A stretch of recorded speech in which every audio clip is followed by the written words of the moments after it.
has changed. Oh, yes. And I have had to adapt and figure it out or be left behind. Mm-hmm. You know, it's Darwinism basically for an actor. And you know, it's not to say it's been easy. There've been frustrations involved. Some kind of pushback, like, no, we don't do that. And you know, it as one kind of wears a new skin and evolves into a new time. So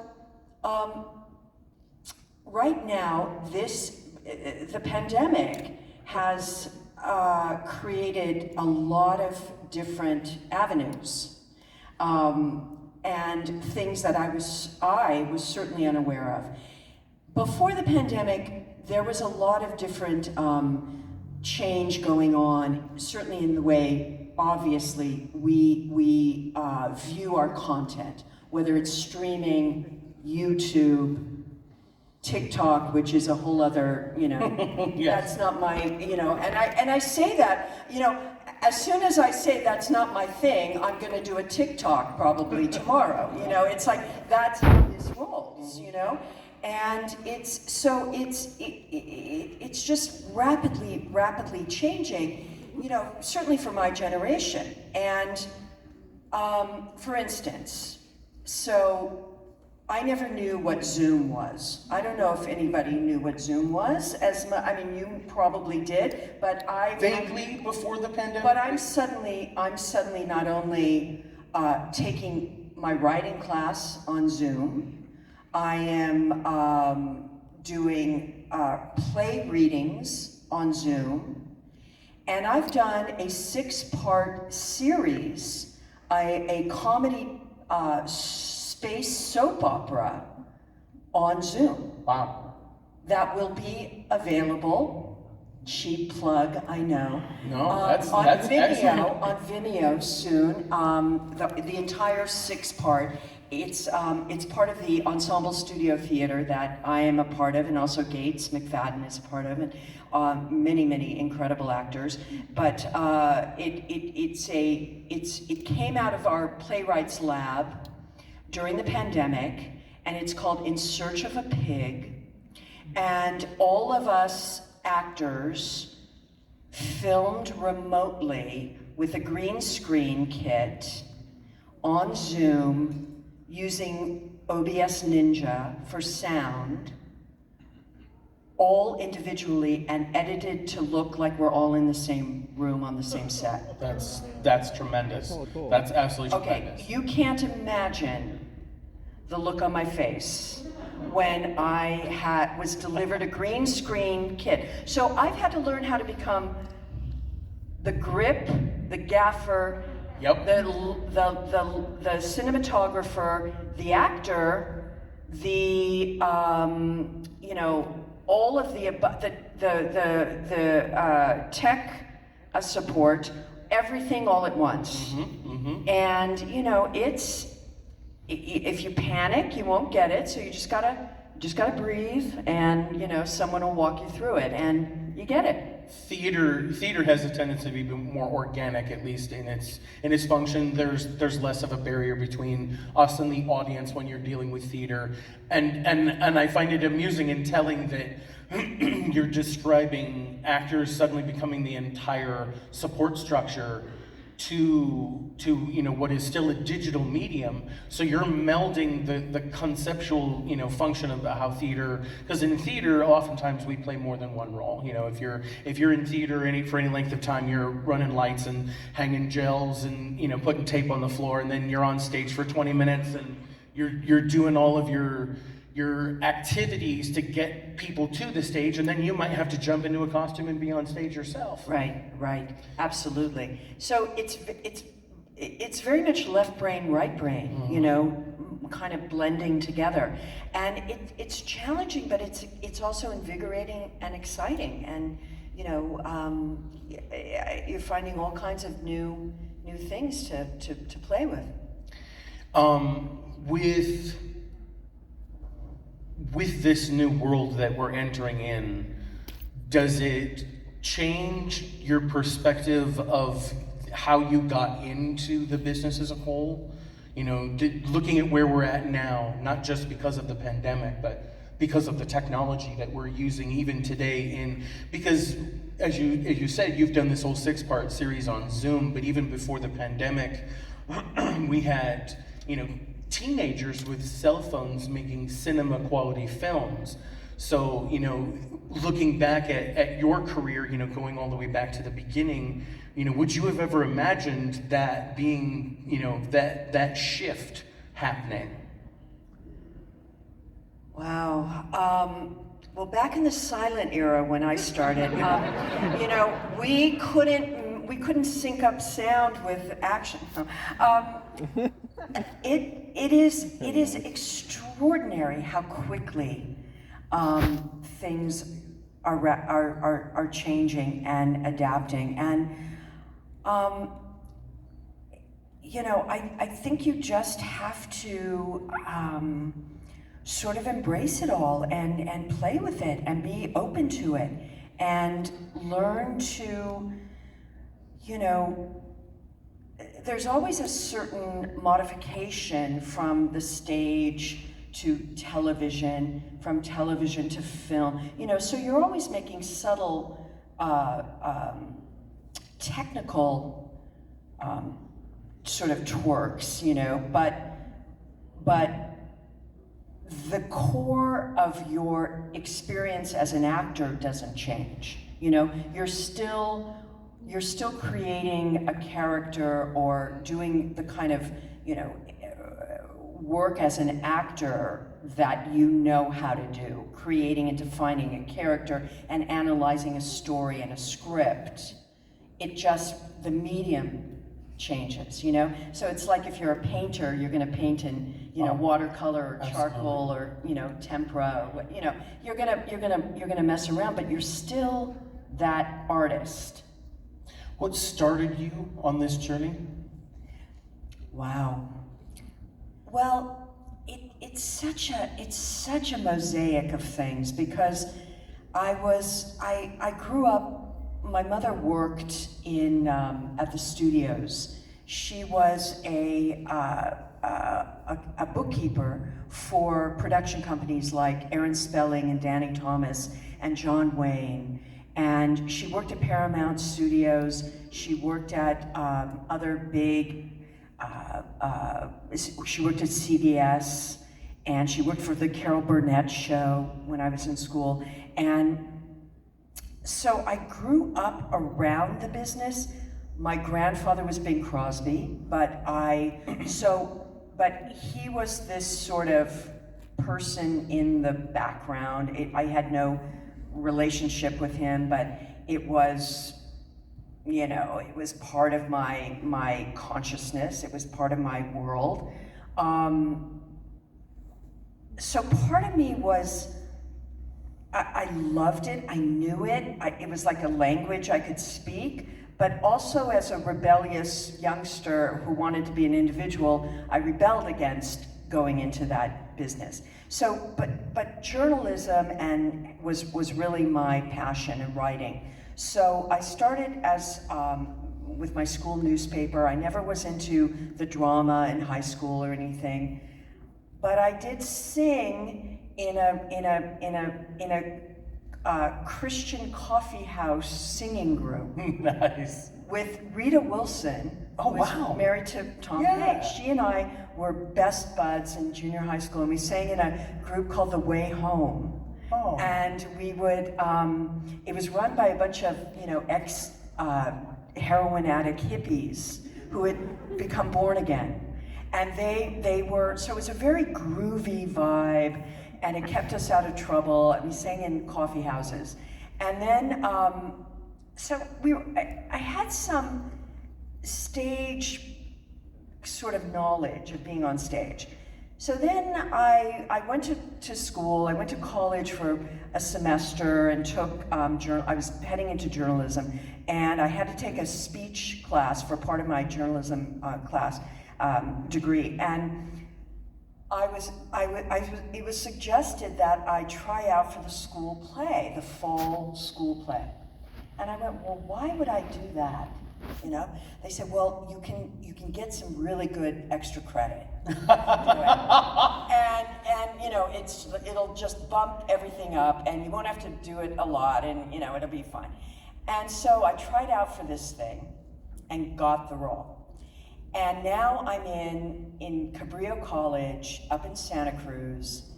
I am in the fall school play called The Contrast. And it's considered the first American play ever written. It was written in 1776 by Royal Tyler.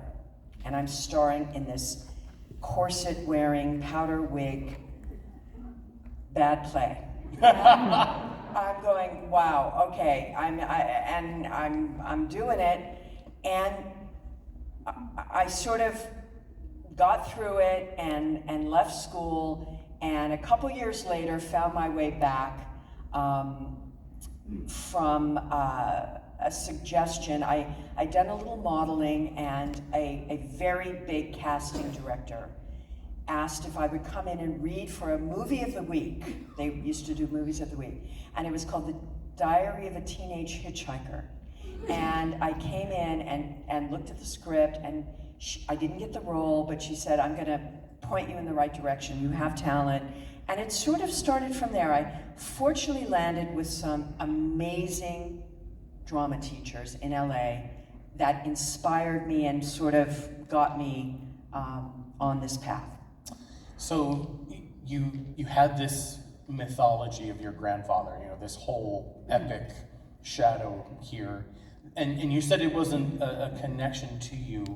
So I guess, is there someone in either your industry or someone along your journey that was an inspiration to you, someone that, you know, because this wasn't your path, you were looking for journalism, and for me, journalism is about a story.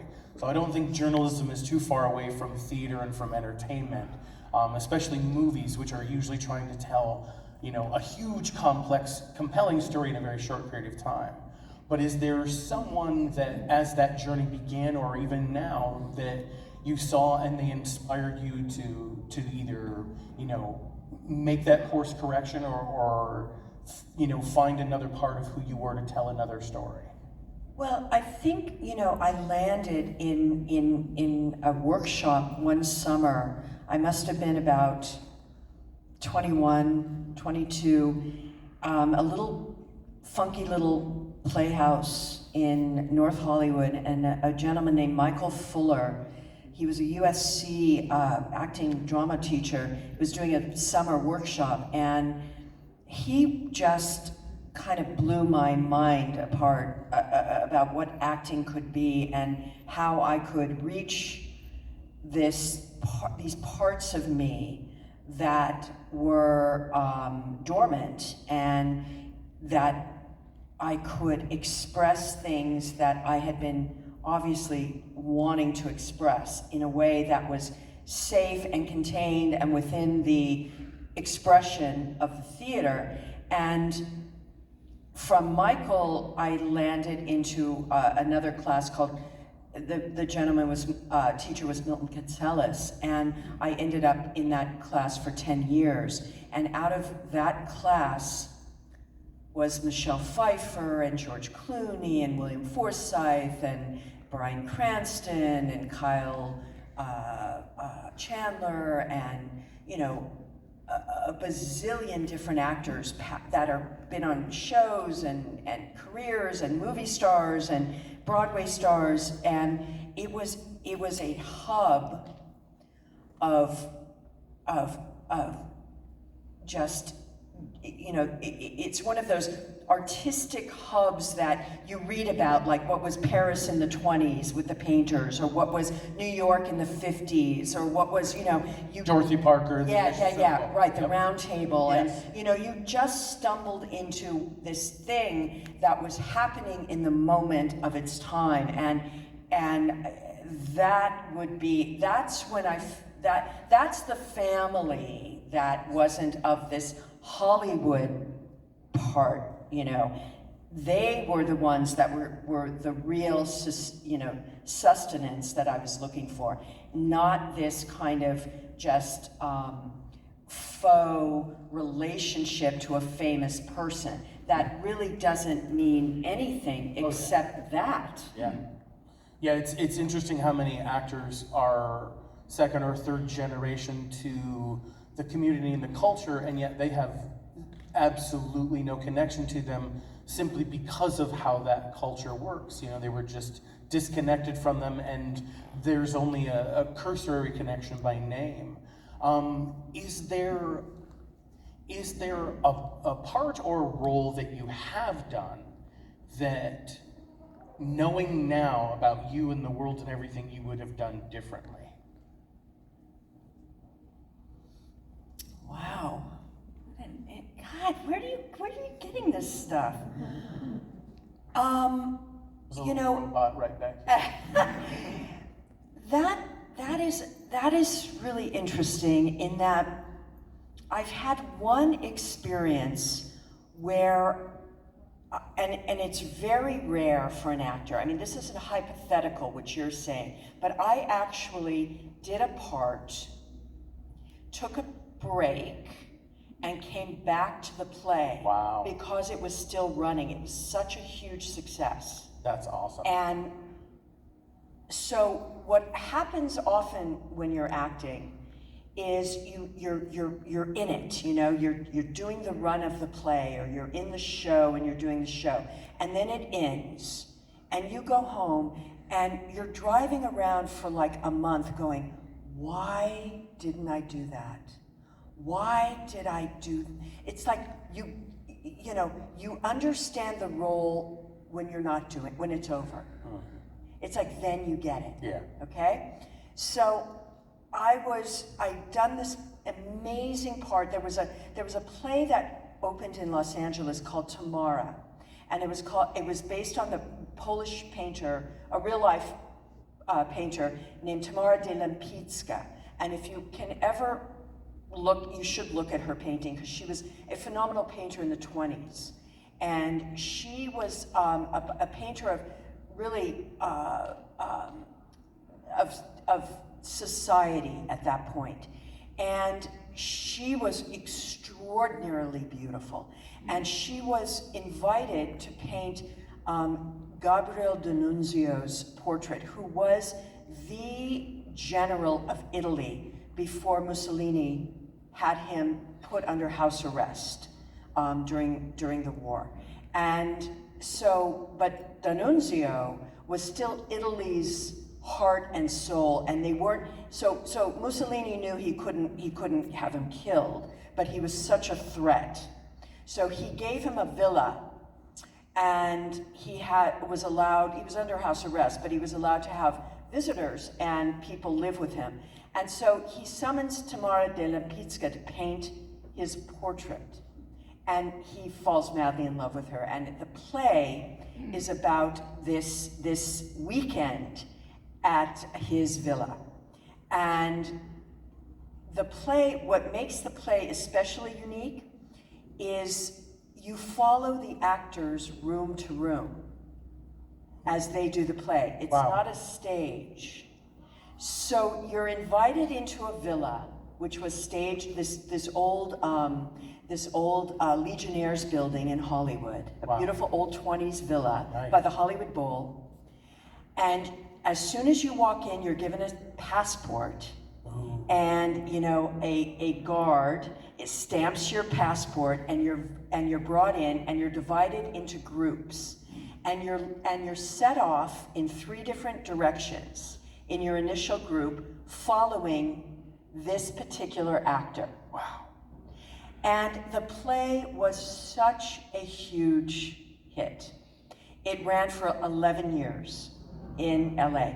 It was thought 3 months tops, and it'll close up. So you had Gianni Versace design the costumes. You had the original, before Wolfgang Puck became Wolfgang Puck, he was catering the Wow. food. You had The producers had contacted actual people who owned real Tamara de la Pizca paintings to donate them for a brief period to hang in the villa. Wow. And that included Jack Nicholson, Madonna, Barbara Streisand. They gave their loading their art out. oil paintings, thinking this will only run for 3 months. Okay. 11 years later. 11 years later, they wanted their paintings back, I can only tell you. And so the play, so I played Tamara. I got to play Tamara. And I left the play, I left the play to do a film. The film was over, I came back. The actress who had replaced me was ready to go. Because it was a grind, 8 shows of that a week, and you know, people are following you room to room. It was one of the most incredible gifts I'd ever been given as an actor. When I came back to it, I was able to do things differently. Tweaked a little here and there. Played this moment differently. Because I thought about it. And just listening to that experience is exhilarating just to hear about. You know, hearing about being in a play that you're in the play, but so is the audience is in the play. Different theaters have different types of stages. Some thrust out into the audience, some are rounded, some where you have a whole round and you have to play around everything. But to be in it, and then to be able to come back to it with that perspective of experience, that must have been tremendous. I know that I could sit here and talk to you about obscure theater for the rest of my life and I'd be fine. But I'm certain there's at least 1 or 2 people in the audience who wants me to ask the impetus question of the word Star Trek. I'm sure there's someone in the audience who's seen Star Trek, right? One or 2 of you? So I'm curious specifically, one, because there is a history here at SiliCon of Star Trek, and specifically Star Trek The Next Generation.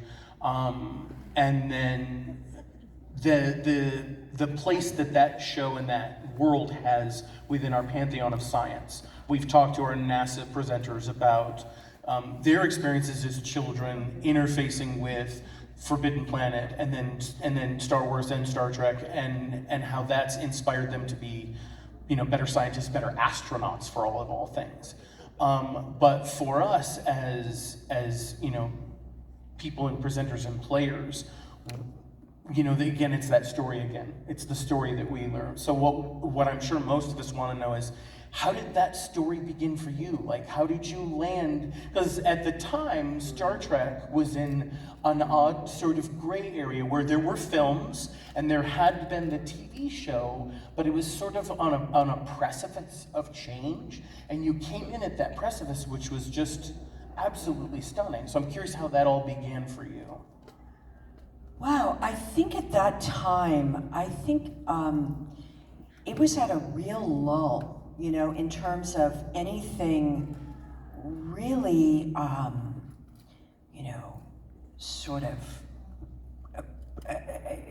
current and vital with Star Trek. And out of the blue, I was given a call to that they were going to do a new version, not a remake, but a reboot of Star Trek, and Gene Roddenberry was behind this. And you know, in all fairness, I thought, oh, I don't know, you know, is this really is this acceptable in some way? I mean, what are you trying to say? I mean, have we moved past? I mean, so many other things had happened, whether it was the more dystopian kind of sci-fi stuff was happening, or you know, was this really timely? But you know, I certainly was in no position to not go to the audition and check it out. And again, I wasn't given any material. They were very guarded, Wow. and would release only, you know, on a need-to-know basis, which is pretty much how it's evolved to this day. I mean, now we have to sign non-disclosures, and when I did The Walking Dead, I wasn't even given the actual scene, an actual scene from the show. Wow. You're given it. It's written specifically for you to audition with. Okay, so it's really it's gone, you know, that many generations. So, but it was just it took some time to get up and running and to really warm over the hearts of the public. You know, we were met with a lot of criticism, a lot of disdain, and we certainly as actors, coming from this diverse background, all of us, were not aware or prepared for any of it. We didn't understand, you know, where's everybody coming from here? And slowly the show got on the air, and you know, people began to embrace it, and so, you know, we've been so blessed with this embrace of technology and science and space, and to be part of this kind of journey. Well, and I'm sure there's at least one person in the room who's rewatched the show more than once, like I have. And I won't say I'm the most obsessive rewatcher of Star Trek, but I'm sure that, you know, there's many of us here in this room and in this entire convention and our world who's watched the shows. And one of the things that struck me as a person who watched the show in my late teens and early 20s, that now when I watch the show with people of a very younger generation, my wife and I work with at-risk youth, and we're watching the show with some of the kids, and I'm shocked at things I didn't pick up on then that I do now. Like, you know, in Star Trek, you know, commerce isn't a big thing except for certain cultures. You know, in Earth and Federation culture, you know, there's no want. People don't have to worry about food. But your character came from a colony that was completely devoid of that. Your character came from a colony that was traumatic just to hear snippets about. And so for me as an adult, you know, teaching young people, I want them to see that. I want them to see that even in storytelling, you know, that we can go from adversity and trauma to something to be revered, a character who was, you know, a security officer who was honored by her friends, who was, you know, revered by other people. And so for you, it's a Star Trek show, but for you, it's not just Star Trek. You're the actor in the role. What helped you bring those nuances? Because I can tell you, watching you on my phone or on a black and white TV, you know, X amount of years ago, you were able to convey things both subtly and dramatically that tell so much about that character that's never written on a page. Oh, that's such a compliment, by the way, as, you know, to an actor, because that's what we're trying to do. You know, we're trying to layer in things. And first off, you know, you have to put it within the context of the time, and it's 1986, and I'm studying, you know, really great theater and great playwrights. And the one thing I didn't want was, you know, this two-dimensional character. And because we know life is not that. So all I looked for were clues. And the first being that Tasha comes from a failed Earth colony. Yes. And she's an orphan. Yes. So that's going to create a certain personality, a certain condition. Even though she was able to take that and run with it. Excellent. And overcome the barriers to that, which is heroic in and of itself. The second thing I always try to, well, one of the things I talk about is my audition scene for Next Gen, sadly, was never filmed because it gave me one of the greatest insights into this character. It was a scene between Tasha and Counselor Troy, and Tasha goes to Counselor Troy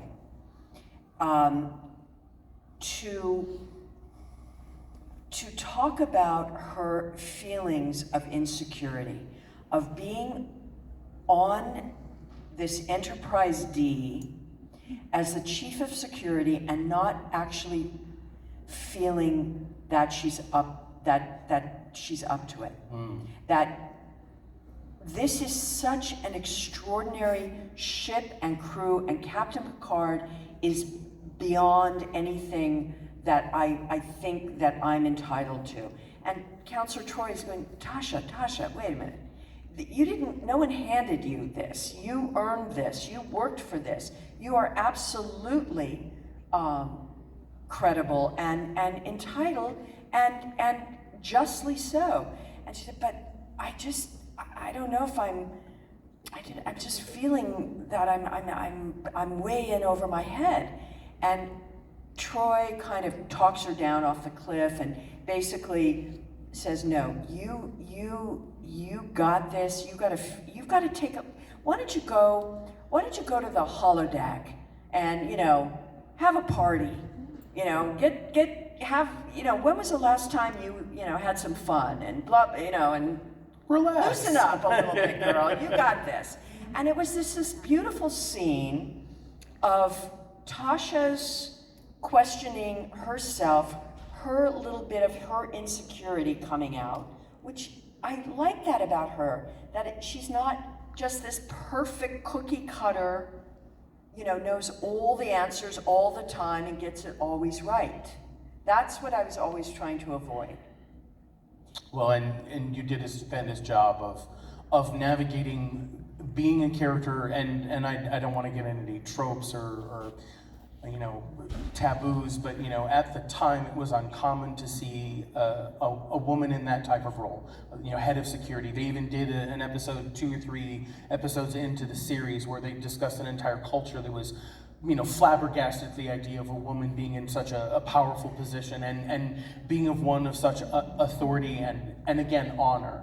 And you did it masterfully, and you also transitioned into a legacy of characters within Star Trek that harkened back to that, but then were a complete reversal or a mirror of that. So it's excellent to see when an actor can fall into a situation and just flourish like that. So I appreciate that. And I know that, for me, again, I'd like to sit here and talk to you about what I want to hear about all day long.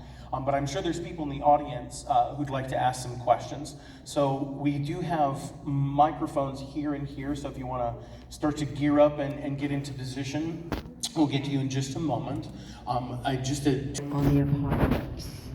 And it is a book of collective writings of poets and writers from LA who are part of the LA Poets and Writers Collective. And it's what they were writing during the pandemic. It's not about the pandemic, because my piece has nothing to do with the pandemic, but it's where my head has been during the pandemic. So my piece is called The Bright Red Stain. Ooh. And it's in its final galleys. It'll be available on Amazon. I will post about it. Please. If you follow me on Twitter, I'm at the Denise Crosby. We all do, right? Everyone does. I hope you guys do, right? Because I will let you know when it's available. It'll be on Amazon. I think I said that.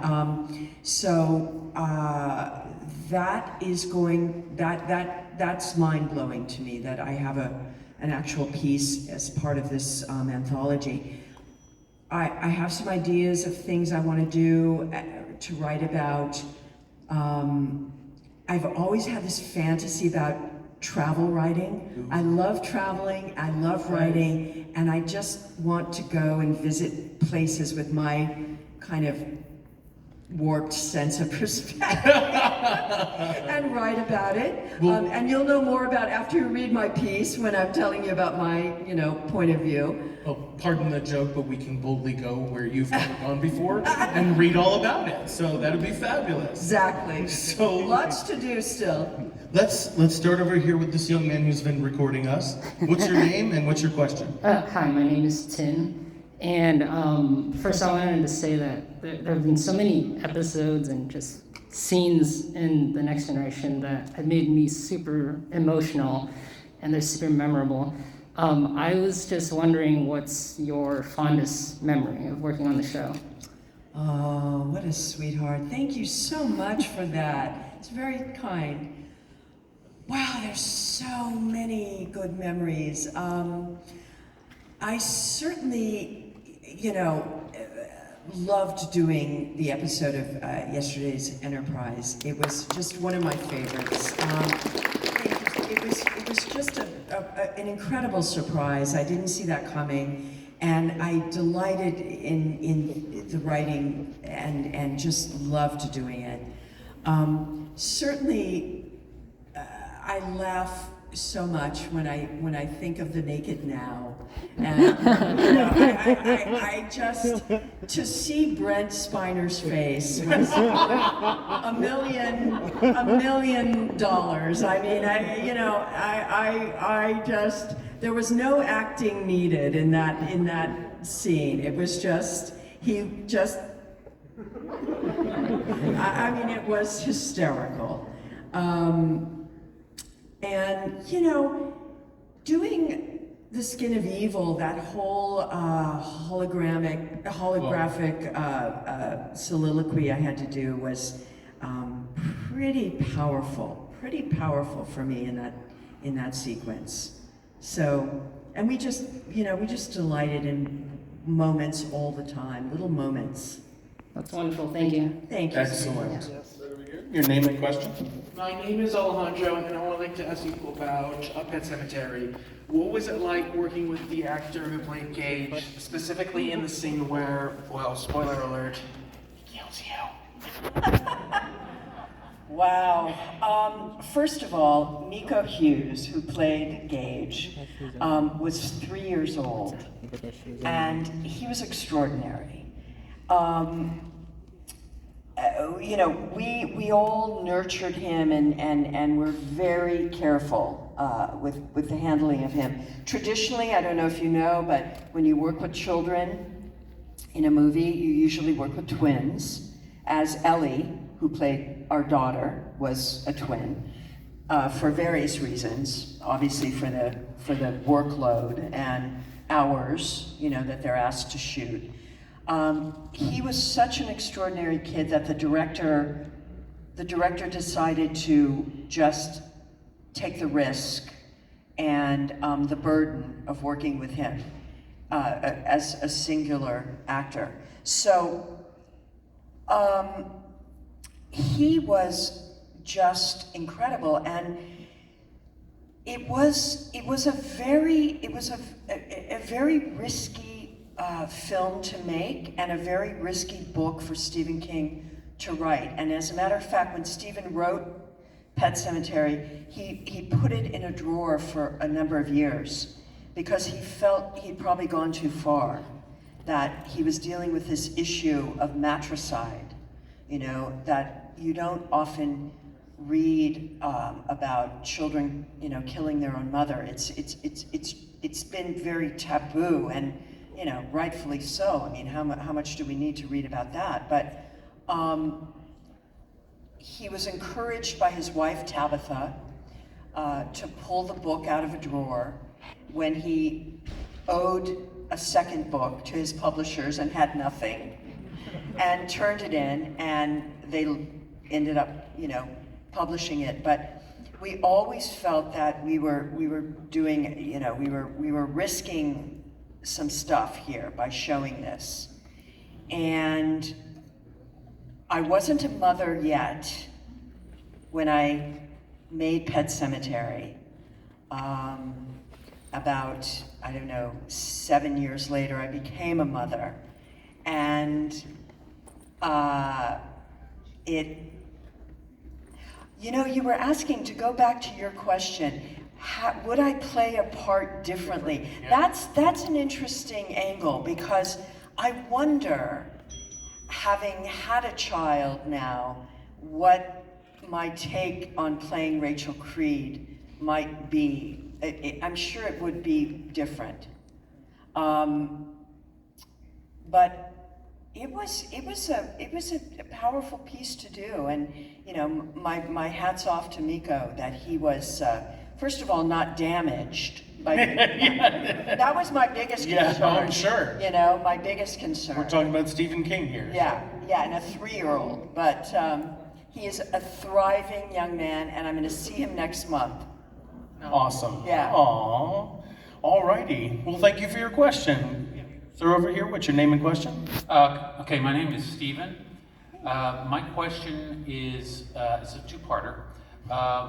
First, what was the spark that got you interested in doing the Trekkies documentary? And the second part is, where are we at on Trekkies 3? Oh, good one. Thanks, Stephen. How I came about doing Trekkies. I knew nothing about conventions. I knew nothing about fandom. I'd never been to one. The first year I was doing Star Trek, I was getting requests to go to these things called conventions, and they were in random cities in small hotels, and I thought, I don't know, is this a thing? I mean, am I gonna, should I? What am I getting into? Should I do this? And Gene Roddenberry said, oh my God, yes, they love you, the fans, and I remember the first time I walked out, the very first convention I ever went to, I was introduced and I came on stage and everyone broke into applause and stood up, and I almost started crying. I had this overwhelming wave of emotion, and I thought, oh my God, I've got to get my shit together. What am I, I'm gonna have a nervous breakdown here on stage. And I didn't even know where it was coming from, but it was just this, this wave of joy and kindness and appreciation. And so over time, as I went to more of these conventions and got more familiar, got more at ease with the fans, and got to talking with you guys one-on-one and at my table, and I was much more interested in your stories than my story. And I would come back to LA, and I had done a film with a director. The film is called High Strung. Mm-hmm. There is a High Strung fan. Is he here? Is he in this room? No. He came up. He came up to me, and he had watched it every week for his entire youth. That kind of fan. Anyway, Roger cast me in his film High Strung. It's this very hard to find obscure movie. And anyway, Roger and I continued to be friends. I would come back from cons, and I would say, God, I just went to this, I went to a Comic-Con, I went to a Star Trek convention, and it's fascinating. I just am so interested in how people, they've made friends, they continue to come, they connect from the ideology of the show, relationships happen, and it's all over the world. Somebody should make a documentary. I can't believe nobody's made a documentary. And he goes, we're making a documentary. I am so tired of you telling me that. I go, what do you mean we're making a documentary? We don't know how to make a documentary. He goes, no, we'll figure it out. We'll figure it out. And you did. And we did. And you figured it out. And next year is the 25th anniversers of Trekkies. Excellent. So we're going to have a nice big celebration. Awesome. And I can't release, I just released something. I can't tell you what we're doing, but there's going to be a special little present waiting for you guys. We won't force you to answer any questions. Don't make me answer. Well, thank you for your question. And you, sir? First, I want to say I'm very glad to hear you're getting a writing piece out there. That's my hobby. I'm going to look that up and read it when I can. This is less of a question and more of a comment in that I personally think that the movie Star Trek Nemesis would have been 1,000 times improved if you had been, Sayla had been the main baddie and they had fought the Romulans. And I love your portrayal of her, that I always felt like there was just this seething rage underneath that she keeps under iron control.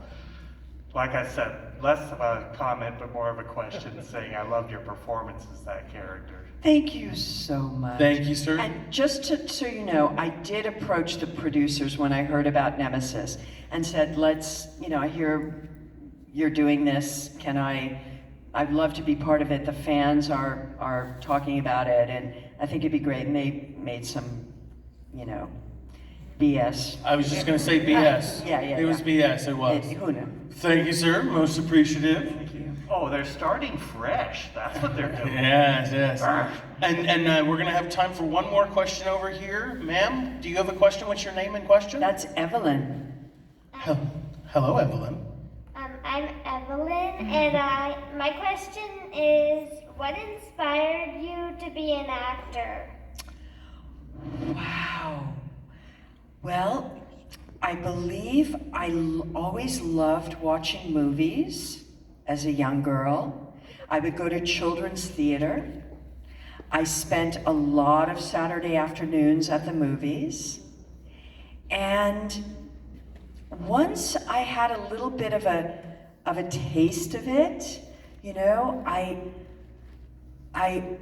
I was in 6th grade, the Christmas show you usually do in elementary school.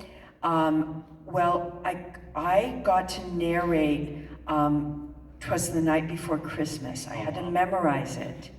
And I was the host of our Christmas pageant in 6th grade. While everyone's got to sing, which I really wanted to do, but they made me be the narrator. They all were on rafters behind me, and they got to sing, The Little Drummer Boy and Silent Night and all these really great Christmas songs. And I would come on stage, and I had to memorize the entire poem. And I did it. And it was like, I could do this. Yes, you I could can. do this. Yes, you can. And so you just follow your dream. You follow your dream, and don't let anyone take that from you, ever, no matter what that dream is, because that's your unique, special dream. Thank you so much for your question. Thank you, ladies and gentlemen, for joining us here today. We're out of time right now. We're going to transition into our next group, but please, before we let this gracious and wonderful woman off the stage here, let's give her just the best, most rousing SiliCon thank you.